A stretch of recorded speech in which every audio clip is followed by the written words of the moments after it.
জওয়ালকে kitchen থেকে সবাইকে স্বাগত। কেমন আছো সবাই? আজকে আমি বানাবো তোমার এই লাল শাক। হ্যাঁ, লাল শাকটাকে আমি কুচিয়ে ধুয়ে পরিষ্কার করে নিয়েছি। এতে আমি এই মাছটা দিয়ে রান্না করবো। এটা হচ্ছে মুরালা মাছ। কেমন, এই মুরালা মাছ দেবো আর অল্প একটু তোমার গিয়ে বেগুন দেবো। তাহলে কি হয়, বেশ গায়ে মাখা মাখা মতন হবে, সেই জন্য বেগুনটা দিয়েছি। তো এবার আমি শুরু করি। এর মধ্যে আমি মাছটা তো আগে ভেজে নিতে হবে।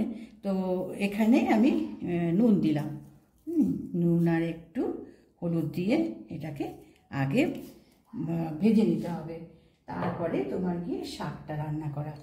তো দাঁড়াও, অল্প একটু হলুদ দিলাম, বেশি লাগবে না, কেননা শাকের সঙ্গে মিশবে তো, যার জন্য জাস্ট একটু হলুদ দিলাম।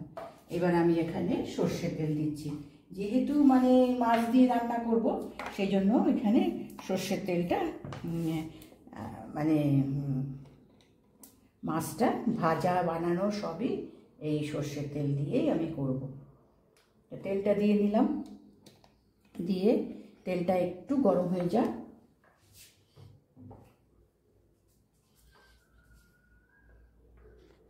এবার তেলটা দেখো গরম হয়ে গেছে, কেমন বেশ ভালো ধোঁয়া ওঠা হয়ে গেছে।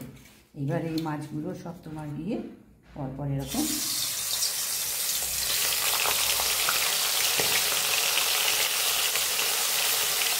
এই মাছগুলো খেতে না খুবই ভালো, এবং উপকার। এতে করে তোমার গিয়ে হাড় চোখ আমাদের খুব উপকারে লাগে। এর মধ্যে তোমার গিয়ে ফ্যাট নেই, ফ্যাট একদমই কম, মানে কম, কিন্তু অন্য অন্য সমস্ত আদার্স সমস্ত গুণগুলো এই মাছটার মধ্যে আছে। ছোটো মাছ বলে না অনেক সময় আমরা খেতে চাই না, কিন্তু এই ছোটো মাছগুলো সত্যিই উপকারে।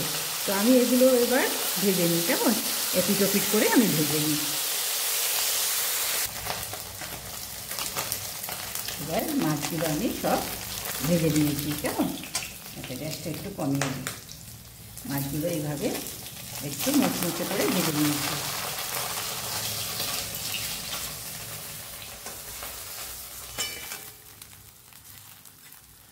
এবার এখানে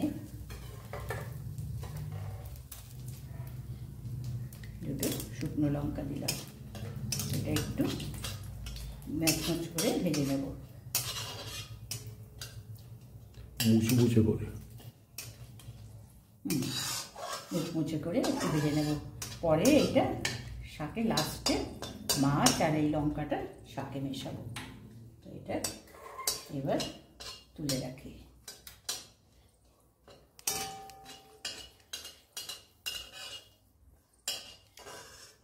মাছের সঙ্গে এটা ভেঙে মেশাবো। আচ্ছা, এবার কড়াইতে আমি এবার কালো জিরে দেবো,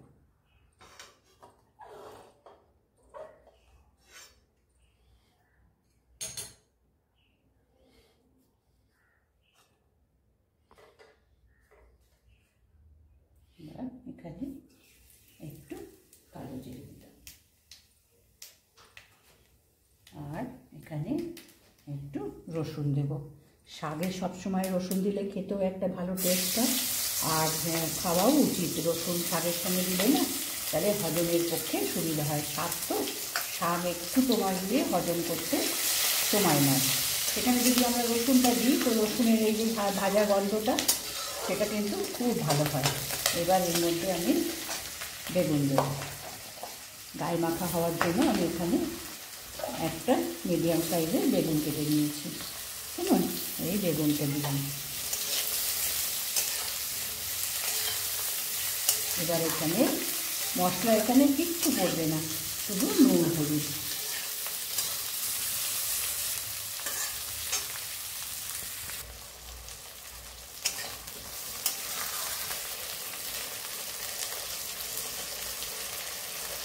এবার এর মধ্যে নুন দেবো।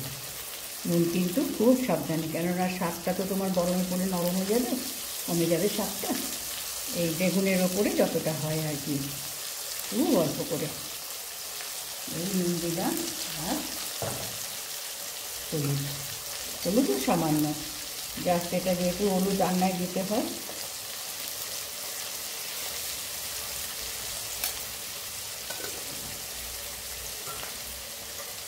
এবার এই বেগুনটাকে একটু ভেজে নিয়ে তারপরে শাকটা দিলাম। এবারের মধ্যে শাকটা দিয়ে দেবো।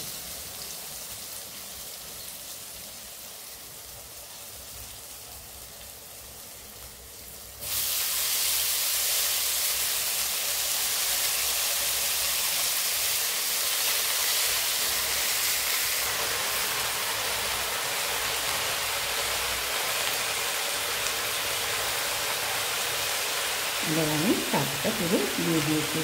এবার একটু নেড়ে চেড়ে এতে তোমার সিমে করে দিতে হবে, কেমন? কেননা শাক তো একটু তোমার দিয়ে সিমে করে দিলে পরে জলটা বেরোবে।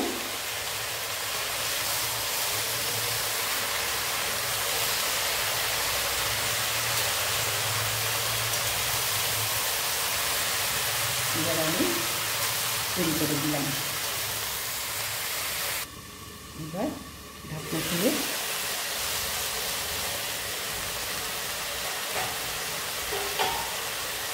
দেখো শাক কত নরম হয়ে যায়।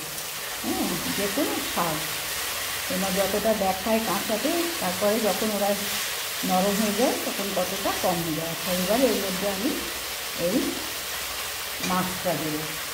তার আগে আমি এই লঙ্কাটা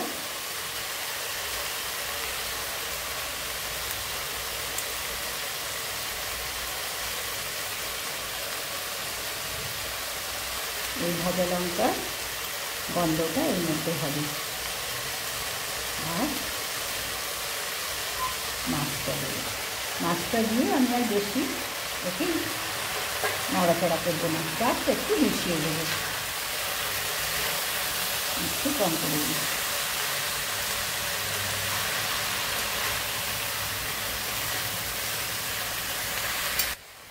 দেখো এবার আমি গ্যাসটা অফ করে দিলাম। এবার আর একটু ভালো করে নেড়ে চেড়ে মিশিয়ে নিয়ে তারপরে আমি প্লেটে তুলে দেবো।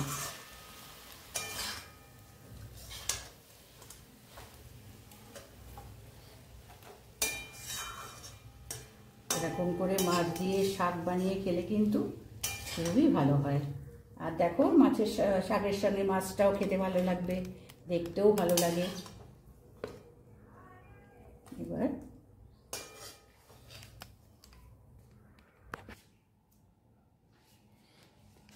এবার আমি দেখো ডিশে তুলে নিয়েছি, ঠিক আছে? এই মাছটা এনে মাছে দেখো এই মাছটাও খেতে ভালো লাগে, শাকটাও ভালো, লাল শাক আমরা তো ভালোই বাসি সবাই, বাঙালিরা খাইও। তো আজকে আমি বানিয়ে দেখালাম। দেখো একটু গুছিয়ে নিলে পরে কিন্তু এটা সময় বেশি লাগে না, কেননা মশলা টশলা কিচ্ছু বাটাবাটির ঝামেলা নেই, কিচ্ছু নেই। মাছটাকে ভেজে তুলে রাখো, রেখে একটু ফোড়ন দিয়ে দেখো আমি বানিয়ে দিয়েছি। তো আজকে আমি এটাকে বানালাম। দেখো ভালো লাগলে নিশ্চয়ই বানিও এভাবে, আমরা তো লাল শাক নানানভাবে বানাই, তো এরকম মাছ দিয়ে নিশ্চয়ই বানিয়ে খেয়ে দেখো, আমার মনে হয় ভালো লাগবে। তাহলে একটা সাবস্ক্রাইব করো, লাইক করো, কেমন?